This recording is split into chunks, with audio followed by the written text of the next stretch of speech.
There's rising anger in Egypt as the interim government continues its crackdown on protesters. 21 women and girls were recently sentenced to 11 years in prison for taking part in demonstrations. Will this new approach bring stability, or could the tough new rules backfire? This is Inside Story.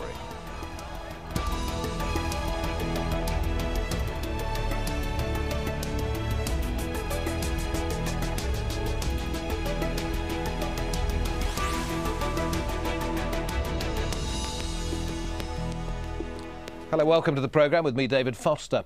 Egypt may be on the verge of a new chapter in its post-Mubarak protest movement. In cities across the country, Egyptians have taken to the streets after Friday prayers in defiance of a new law that bans protests which haven't been sanctioned by the police. Protesters apparently galvanised by a number of recent harsh jail terms dished out to people involved in demonstrations.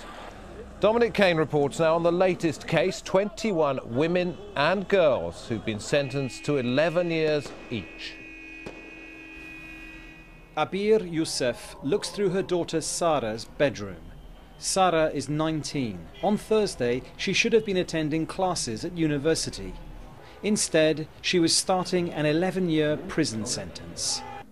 Abir says Sarah has always been conscientious and loved to draw and sketch. So, for Abir, the news of Sarah's conviction has been like a body blow. When we heard the verdict yesterday, this verdict was very shocking, and very tough, and very unjust. My daughter was telling me today from prison, "Mom, I'm 19 years old. After 11 years when I get out of prison, I'll be 30 years old. You can't imagine how much hurt hearing those words caused me." Sarah was one of 21 women and girls found guilty by courts in Alexandria of a series of charges, including thuggery, illegal gathering, and damage of property. They had formed a human chain during protests against the military-led government several weeks ago. Mahmoud Gaber is a lawyer representing the women and girls. He says he believes the case has been politicized, and the facts clearly show his clients are innocent. There is no evidence at all in the papers of the lawsuit against my clients. From the moment they were arrested, through the investigation until the judge announced the verdict and the sentence, there is not one eyewitness saying these women committed these crimes. Human rights groups have condemned both the trial and the sentences, and say Egypt must do away with laws and punishments more reflective of the old Egypt.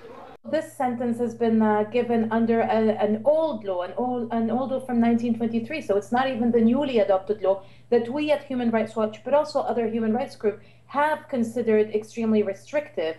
Now, this is all to be seen in the larger framework of a lot of restrictions imposed on the right of people to protest in a country that for the past 3 years has changed a lot of things thanks to protests. In recent weeks, both the government and the courts have clamped down on protests.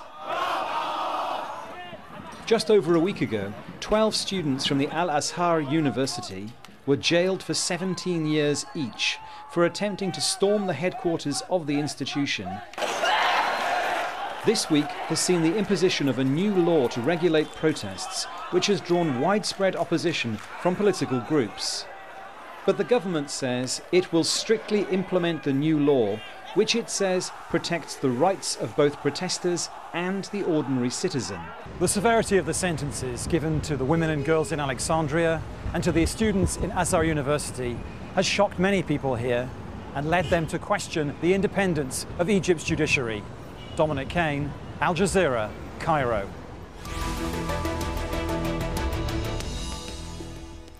Well, Egypt's military-backed government has become increasingly intolerant of dissent. On Thursday, police arrested Alaa Abdel Fattah, a leading figure of the 2011 uprising, for calling for protests in defiance of the new law that restricts demonstrations. That was after 12 students were jailed for 17 years each for taking part in protests at Cairo's Al-Azhar University in October. Well, since President Morsi was deposed, the government has mounted a major crackdown on his supporters, killing hundreds and arresting thousands. Critics saying the government has failed, though, to investigate the deaths of protesters or hold perpetrators accountable. And all of these arrests come at a time when the interim government is facing criticism for trying people under military tribunals. Well, let us bring in our guests now. In Cairo, Maged Reda Boutros, Professor of Political Science at Helwan University in London, Diana Al-Tahawi from Amnesty International, and joining us on Skype from Cairo, Wael Abbas, a blogger and a journalist, himself the subject of a number of arrests during the 2011 revolution. Well, let me come to you first. Did you think these days were over? I don't know. I really don't know. But we are living the worst time in the revolution so far.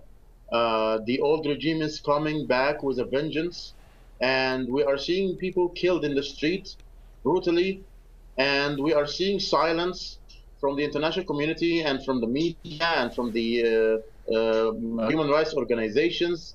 And we are seeing students killed inside their own universities at the hands of the police.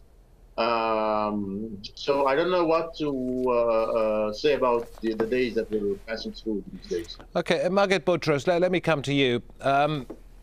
Is it possible that the judiciary is being influenced by the government here? Is it possible it is still independent? Let's look at the bigger picture here. The bigger picture is Egypt is facing terrorism, a surge of terrorism. More than 320 policemen died in the last 4 months. Well, I'm going to bring you back to the question I wanted answered, which is about the independence of the judiciary. But since you mentioned a surge of terrorism, picture I'm talking about. Since you mentioned a surge of terrorism in your words, when you saw those young women and girls in their white prison uniforms, wearing their hijabs as well, and looking probably, you know, less than their age, most of them looking as though they were under 20, did you see terrorists there? As a father of 2 girls, I would say I sympathize with the young girls, but we have to respect the rule of law. Now, we don't question the court rulings unless we hear what about them. Now, I personally wouldn't comment on the sentence unless I read the details of the ruling. The ruling might reveal something else than what I saw, but the surge of terrorism, it's evident. I mean, you can't deny that Egypt is facing terrorism. This is an exceptional case. Would you like Egypt to continue in this chaotic situation?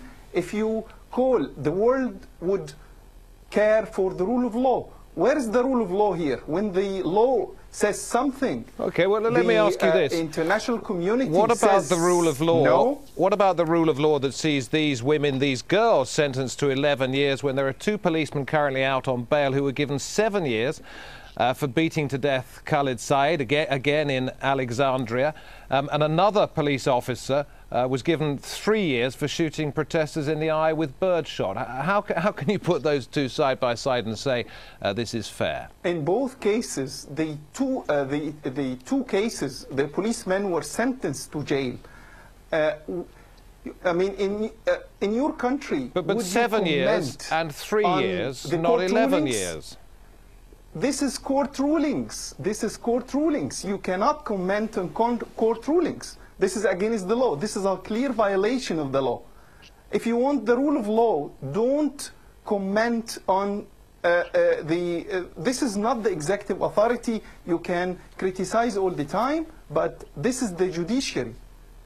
Okay, let me go to Diana. We'll be back with you, Mr. Boutros, in just a moment. Wael was making the point that the international community has abandoned the in quotes, revolutionaries, and he talked about human rights groups as well. But Amnesty's been pretty strong in condemning these sentences and the bigger picture. So do you feel there has been a lack of sympathy recently with those who've taken to the streets, apart from what you're saying?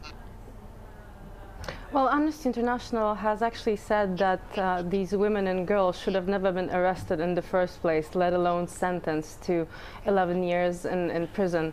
They're participating in a peaceful protest. And in general, we're very concerned about the setback that we have seen in the past year in the human rights situation in Egypt.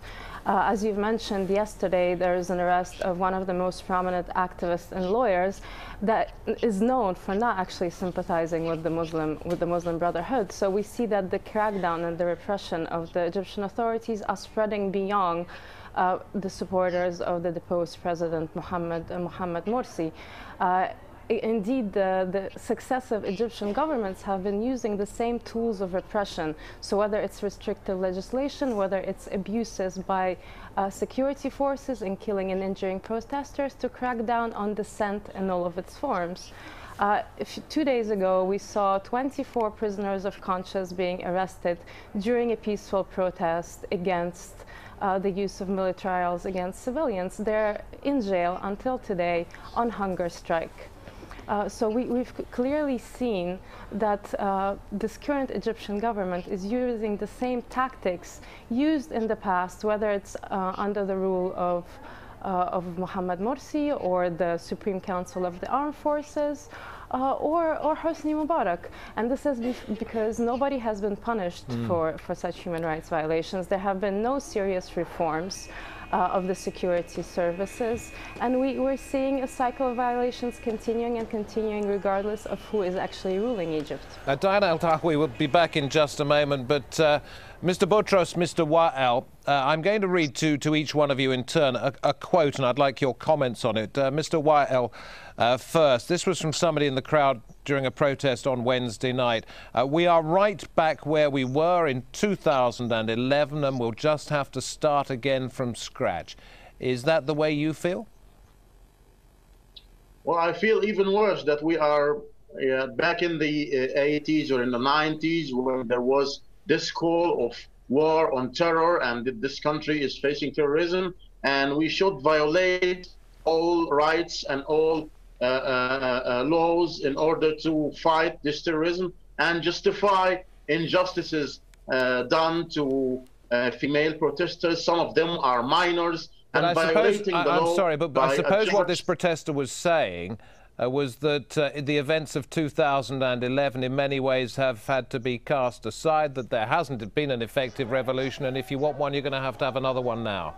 Definitely. We need to start one that is much stronger, and we should do the reforms ourselves. We shouldn't lean on the military to do the reforms. We should not shout the army and the people are on one hand again.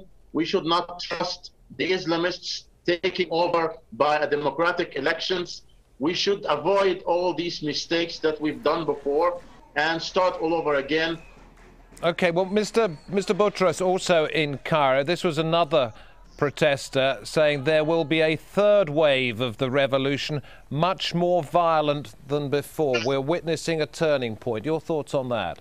I quietly believe him, simply because there are groups of people here are so much keen and so much interested in continuing on the chaotic situation in Egypt. They don't want to see Egypt stabilized country, because as you could see that all the countries went through the Arab Spring, what was called Arab Spring in 2011, are having chaotic situation and cannot get out of this chaotic situation, because this is the vicious circle. When things are stabilizing, when a government is trying to implement the law, now they want to continue on with this. For what? Your question might be, for what? What reason? The reason is that there are some powers, world powers, are so much keen to do this. There are theories of doing this, and there are material evidence that they are financing those NGOs who create this chaotic situation, and much more interested to aggravate the problem and keep it sustainable all the time.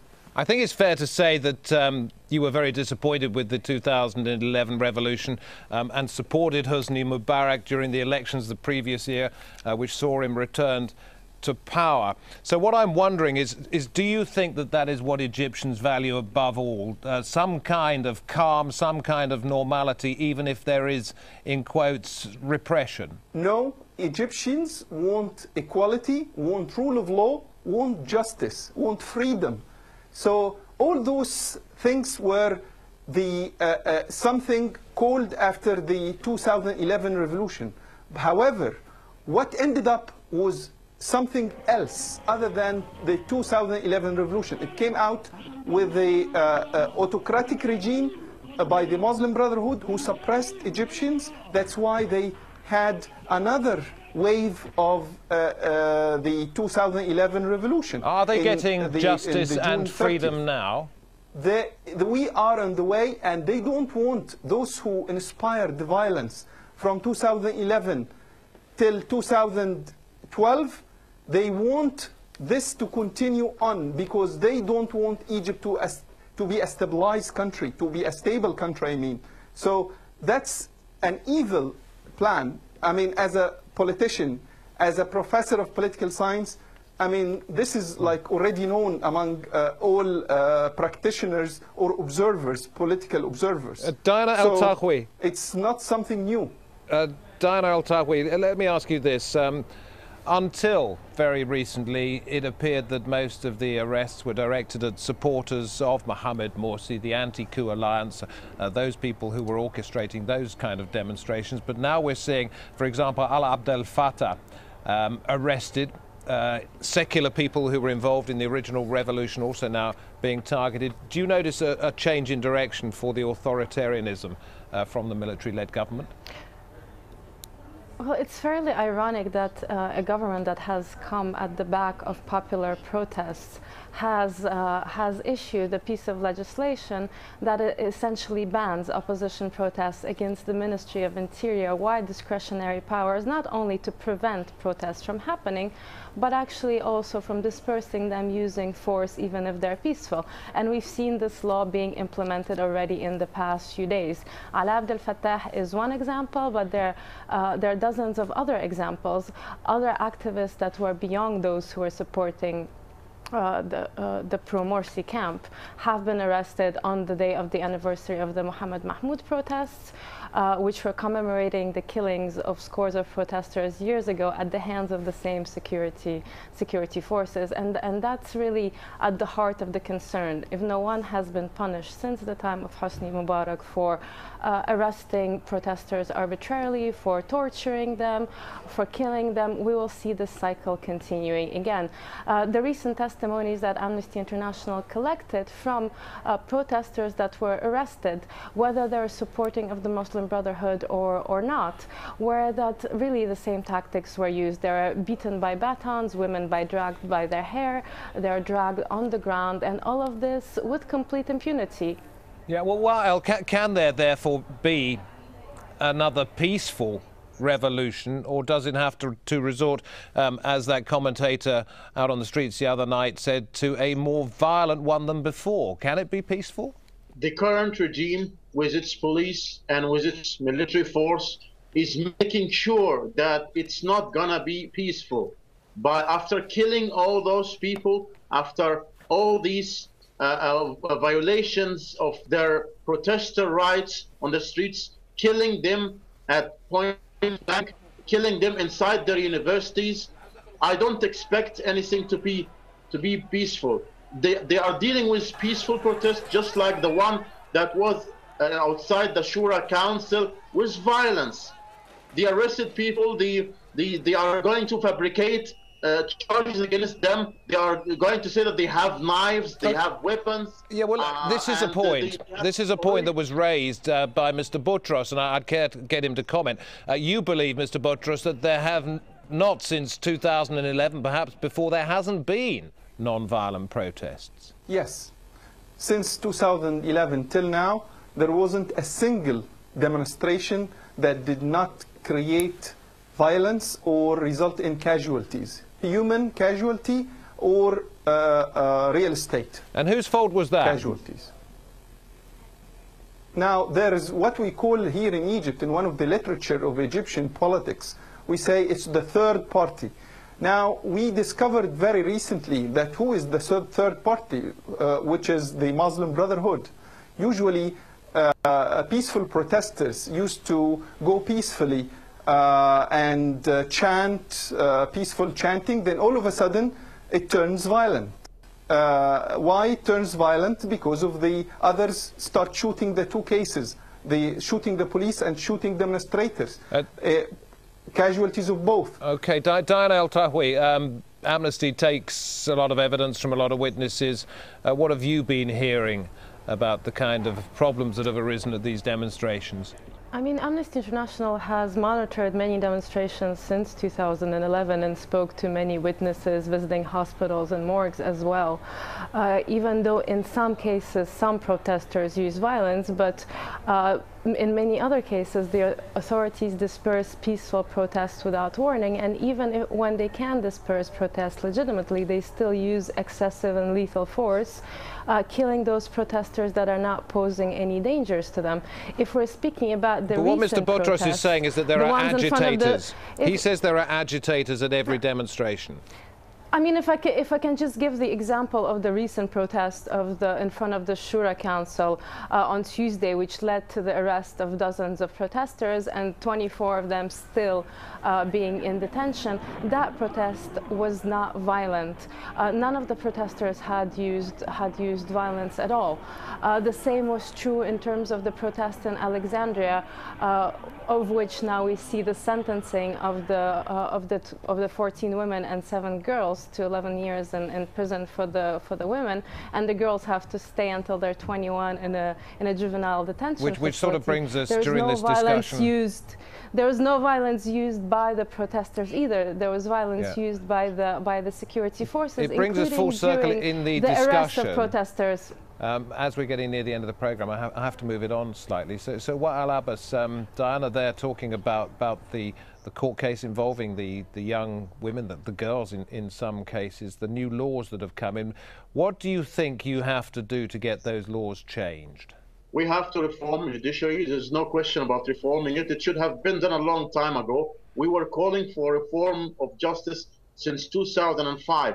We were calling for independence of justice since 2005. There's a lot of corruption there. The judge who sentenced the girl in Alexandria is a son of a judge. This is part of this issue that we have here. He is also part of Tamarrud and the supporters of Sisi, and he has been photographed and filmed during protests for Tamarrud. A judge shouldn't be involved in that. Also, he's in violation of the law by combining the sentences that we're giving to the girls. It's a violation of the Egyptian law because it's one incident, it's not different incidents.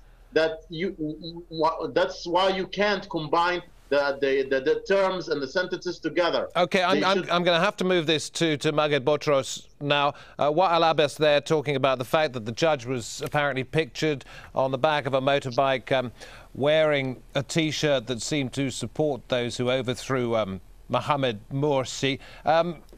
We don't know what the details of that case, but the suggestion is that the judiciary needs reforming and has done for a long time.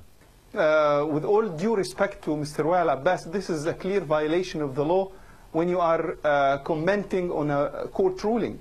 That's number one. Number two, when you are talking about video clips in YouTube, look, I think he's saying it's a bad law. He's saying it's a bad law and a bad judiciary. We don't have much time. Do you think it should change?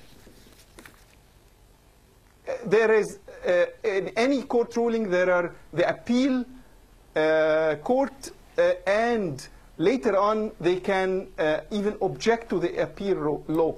So again, there are 2 levels of litigation after this, and I personally believe that this ruling will be minimized later on, because I think, with my personal view, this is not commenting on any court ruling, that it is a long, and usually in appeal court, the next level of litigation is going to be reduced. Well, I suppose the point being made is that if you cannot comment on what you consider to be a bad ruling, then you will never get any kind of ruling change, and you will never be able to reform the judiciary. Mr. Botros, we thank you very much indeed. That's Maged Reda Botros talking to us from Cairo. Diana El-Tahwi from Amnesty International out of London, and Wael Abbas also in Cairo via Skype. Thank you very much for joining us on this edition of Inside Story. Do send us your thoughts. Email them to us at insidestory@aljazeera.net, aljazeera.net. From me, David Foster,